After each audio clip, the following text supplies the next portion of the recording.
안녕하세요. 그림 읽기입니다. 무슨 패싱, 하극상, 날리면, 출장조사 이런 말들이 뉴스를 덮고 있습니다. 슈퍼생스 쏴주신 명불허전 한의사 선생님, 우영주 선생님 항상 응원해 주셔서 감사합니다. 자, 그러면 뭐가 패싱을 당했는지 그리고 뭐가 날아갔는지 만평을 통해 같이 보시죠. 자, 경기일보 유동수화백님 만평입니다. 왼편에 귀에 붕대를 두른 트럼프가 후 하고 입으로 바람을 불고 있습니다. 여기 음표가 있는 걸로 봐서는 기분이 좋은 상태 같아요. 귀에 붕대는 얼마 전 펜실베니아 유세에서 있었던 피격대 입은 상처겠죠. 이때 기사회생에서 죽음조차 피해간 사나이, 신이 선택한 남자로 지지율이 엄청나게 올랐어요. 바로 옆에 써있죠. 그리고 이 타이밍에 도보로 대륙횡단을 해도 모자랄 판에 바이든은 코바이러스에 걸려서 두문불출 중입니다. 아프기 전에도 계속 건강 이상이 노출되면서 민주당 내외로 엄청나게 사퇴 압박을 받았죠. 결국 SNS로 초유의 대선 후보 사퇴를 선언하고 말았습니다. 바이든의 후보 사퇴 선언, 세계가 흔들릴 만한 충격적인 일이죠. 근데 이게 정황을 보면 스스로 사퇴했다기보다는 내몰린 것 같죠. 특히 트럼프의 파죽지세에 떠밀린 것이라는 의미의 그런 만평인데, 트럼프가 바람으로 바이든을 날려버리는 모습으로 묘사하고 있습니다. 그리고 제목에는 이렇게 날리면은 이라고 쓰고 있는데, 자, 한국에서는 바이든은 날리면으로 통하잖아요. 그래서 제목을 이렇게 바이든은 이라고 읽어도 말이 되는 그런 재밌는 만평입니다. 자, 경향신문 그림마당 김용민 화백님 만평입니다. 바이든의 갑작스러운 대선 후보 사퇴, 이게 충격적인 뉴스기는 한데 우리한테 이게 뭔 의미가 있냐가 또 중요하겠죠. 그림을 보시면 일단 어떤 사진 한 장이 떠올라요. 바로 이 사진입니다. 작년 5월 G7 회의에서 바이든, 기시다, 그리고 미스터 루니 나란히 걷는 모습이죠. 우리는 같이 간다, 그런 메시지와 함께 뭔가 좀 을씨년스럽고 불안한 느낌을 주는 사진이었습니다. 그림 속에서는 이 셋이 고무줄로 엮여서 칙칙폭폭 가는데 바이든이 나 간다 이러고 빠져요. 자, 앞장서던 유는 깜짝 놀라고 있고 바이든에게 올인한 외교라고 옆에 쓰여 있습니다. 바이든은 후보 사퇴하면서 부통령인 카밀라 해리스에게 후보 자리를 승계하고 싶다는 의사를 밝혔지만 어떻게 될지는 알 수 없고 아직은 트럼프의 재선이 유력합니다. 자, 그러면은 우리나라는 트럼프에 대한 무슨 대비가 있나요? 트럼프는 지금 벌써 유세장에서 김정은을 언급하고 있습니다. I said just relax, chill. You got enough. You got so much nuclear weapons, so much. I said, just relax. Let's go to a baseball game. 자, 그림 속 바이든이 쏙 빠진 행렬에 남아있는 대통령 윤석열 씨와 기시다 후미오 총리의 옷차림이 재밌습니다. 기시다 총리는 역사적인 범죄 면죄부라는 큰 선물꾸러미와 물 반컵을 하나름 안고 있습니다. 한미일 공조한다고 우리가 일본에 내준 것들을 상징하죠. 그리고 군복 차림에 총을 메고 있습니다. 중국 견제를 명분으로 우리가 묵인해주는 가운데 재무장도 상당 부분 이뤄냈죠. 그래서 기시다는 바이든이 이렇게 빠져도 표정이 밝은데 우리의 프레지던트 루는 땡땡이 반스에 벌거벗은 임금님 차림으로 하는 뚱한 표정입니다. 자, 바이든이 취임하고 윤석열 대통령이 기업가들을 끌고 미국에 가서 약속한 투자가 72조 원이 넘는답니다. 울산 같은 공업도시 하나를 미국에다가 지어주는 거예요. 물론 보조금 혜택 같은 거 바이든한테 약속받은 것들이 있는데 공장 다 지으면 해주겠다 이러고 질질 끌다가 요번에 그렇게 쏙 빠져나갔습니다. 트럼프가 대통령이 되면 바이든이 대통령 윤석열 씨한테 했던 약속을 이행할까요? 그걸 받아낼 능력이 윤한테는 있을까요?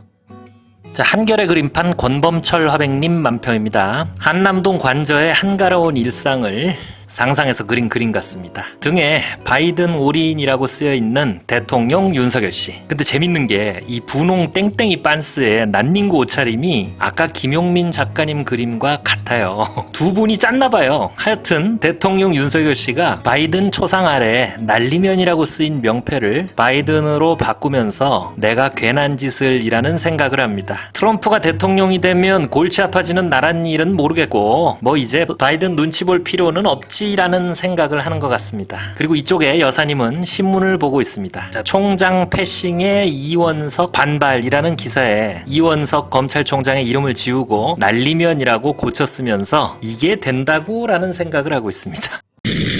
국민들께 여러 차례에 걸쳐서 우리 법 앞에 예외도 특혜도 성역도 없다고 말씀드렸습니다. 그러나 대통령 부인 조사 과정에서 이러한 원칙이 지켜지지 않았고 결과적으로 국민들과의 약속을 지키지 못하였습니다. 국민들께 깊이 사과드립니다. 자, 어제 보여드렸죠. 김건희 여사 도이치모터스 주가 조작 명품백 수수를 검찰이 친절하게 찾아가서 조사했는데 그게 전혀 검찰총장 모르게 서울중앙지검이 했다고 하죠. 이원석 총장은 모르는 일이었다. 공정하지 않았다고 대국민 사과까지 했습니다만 이것도 사과했다고 대통령실이 불편한 심기를 드러내셨다고 합니다. 다음 그림에서 자세히 얘기하겠지만 이원석 총장은 직을 유지하고는 있지만 뭐 사실상 그림처럼 날리면이 된 상태죠. 자, 페이스북 제임스.리 화백님의 만평입니다. 법 앞에 예외도 성역도 없다라는 기사가 이원석 총장의 얼굴과 함께 실린 신문지가 여러 개의 구둣발에 짓밟혀서 땅바닥에 나뒹굴고 있는 모습입니다. 진짜 뭐 가감없이 이원석 총장은 현재 이런 꼴입니다. 비교적 상명하복의 문화가 강한 검찰 조직에서 애초에 이런 사안을 총장 허가도 없이 서울지검이 해버리는 것 자체가 있을 수 없는 일이라고 합니다. 어제 공정하지 않았다고 국민들에게 사과까지 했잖아요. 그런데 대통령실이 부적절한 언급이라고 불편한 심기를 드러낸 것도 또 한 번 밟은 거고 보고도 안 하고 비공개 조사 밀어붙인 서울중앙지검 이창수 지검장은 자기 맘대로 그렇게 해버린 이유에 대해 얘기하면 총장이 반대할 것을 우려해서 안 했다고 합니다. 그러니까 보고하면 반대할 것 같아서 뭐 그냥 맘대로 했어 라고 또 총장을 밟은 거죠. 그리고 이원석 총장이 열받아서 감찰부에 경위조사라고 하니까 명품백 수사 담당하고 있던 김경복 부부장검사가 항의성 사표를 던졌답니다. 아, 왜 나한테 지랄이야 뭐 이런 느낌? 여기서도 또 밟힌 겁니다. 진짜 김건희가 뭐라고. 지금 검찰은 벌집을 쑤셔놓은 듯 술렁술렁하다고 합니다. 자, 페이스북 박건웅 화백님의 만평입니다.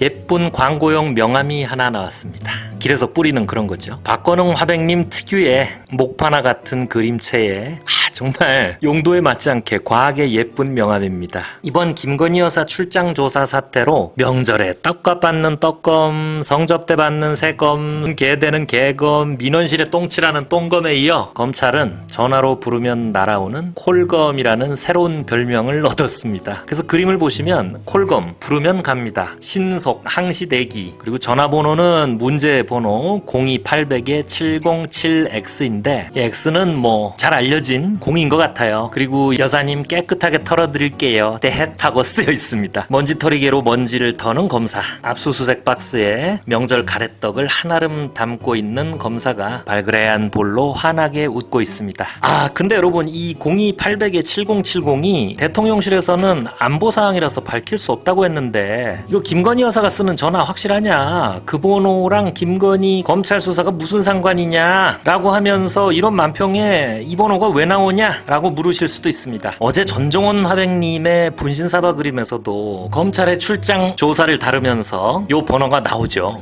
네, 800-7070으로 전화 받았죠? 예, 전화 받았습니다. 여자였습니까? 남자였습니까? 답변 드리지 않겠습니다. 김건희 여사한테 받았습니까? 답변 드리지 않겠습니다. 김건희 여사한테 답변 김건희 여사라고 답변 못 하겠습니까? 답변 드리지 않겠습니다. 네. 7월 31일 11시 54분 이종섭 당시 국방부 장관에게 대통령실 02800-7070으로 전화가 왔습니다.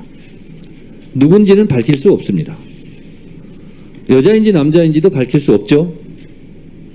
답변 드리지 않겠습니다. 네. 자, 19일 청문회에서 이전과 다르게 증인선서를 한 이종섭 전 장관이 최상병 수사 외압을 받았던 그 대통령실의 전화번호 800-7070 이 번호로 통화한 사람이 누군지에 대한 답변을 한사코 거부합니다. 좀 웃기죠? 아니 대통령이랑 통화했으면 남자다라고 하면 되잖아요. 그런데 그것조차도 답변할 수 없답니다. 이 정도면 뭐 언급할 수 있는 심증은 되지 않나요? 참 이거 특검해야 됩니다. 있습니다. 청문회, 검찰 조사 하면 할수록 소란만 커지고 문제만 눈덩이처럼 불어나잖아요. 이거 반드시 특검에서 밝혀야지. 안 그러면 남은 3년 진짜 나라가 절단이 날 것 같아요. 자, 지금 국민의힘 전당대회 결선 없이 한동훈이 당대표가 되다고 하네요. 자, 이렇게 해서 제 예상은 또 완전히 틀렸습니다. 내일 관련 만평이 쏟아지겠죠? 자, 오늘 영상은 여기서 마치겠습니다. 구독과 좋아요 부탁드립니다. 감사합니다.